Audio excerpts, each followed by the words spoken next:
One of the reasons I was so excited to have you on the show is I never enjoyed being taught writing growing up. I really enjoyed reading, but I didn't really enjoy just the formal structure of that. And so when I read your book and I came across this, I think in 2017, several short sentences about writing, it just really connected with me because here's somebody who's done a lot of writing professionally that teaches writing that's saying that the way that we're taught writing is completely broken.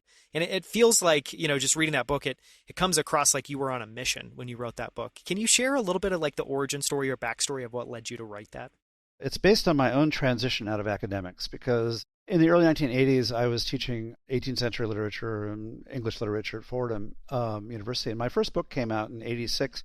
It actually starts about 82. I realized I didn't know how to write for a general public. All I knew how to do was write academic prose. I'd written a dissertation. I'd done all the things I was supposed to do. And I was good at writing academic essays. So I took apart my prose, really broke it down into pieces and tried to figure out how to write in a way that people would enjoy reading. And I thought, well, as usual, I don't know how to do it, so why don't I teach somebody else how to do it? That way I'll have to figure it out. So I started a creative writing class that was really instrumental in helping me figure out what my own habits were, the ones that I'd been taught through a really excellent education. And the fact is that I realized that the students I dealt with then, the students I deal with now, their writing experience is so focused on producing an immediate result, getting into college, getting an internship, getting an A, and they are almost all of them writing in response to prompts that have been given them by someone else, something that I call insincere writing. Somebody hands you a subject and asks you to write 500 words on it, and off you go. It's boring. It's just not interesting. And it pays no attention to what you might know about the world or what you might care about.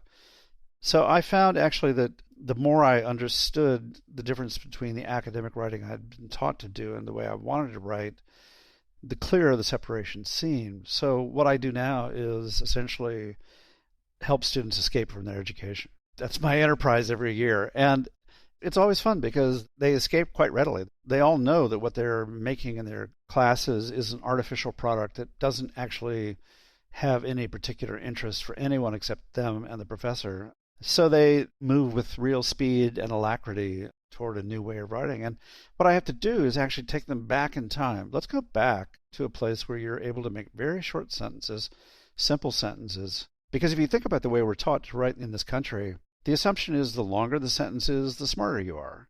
As you grow older, you begin to emulate the sound of your professors more and more and more. But what if your professors can't actually write, which most of them can't? What if most of them are afraid of writing, which most of them are?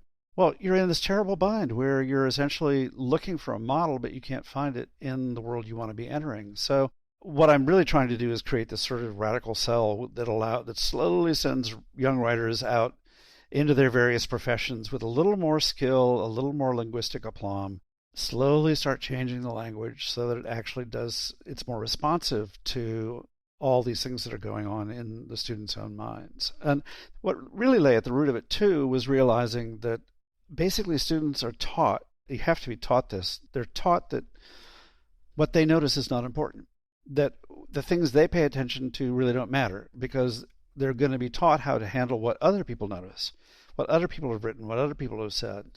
Well, what if you say to a student, no, actually, what you notice is important, and it's important because you noticed it? What if you pay attention to the pattern of the way you notice the world around you? What if you pay attention to the perceptions that you have and the character of them and trust their validity? Something different happens all of a sudden, and academic prose will just not handle that. So we try to make a livelier, fresher prose that's simpler but is profoundly rooted in the rhythms of the English language.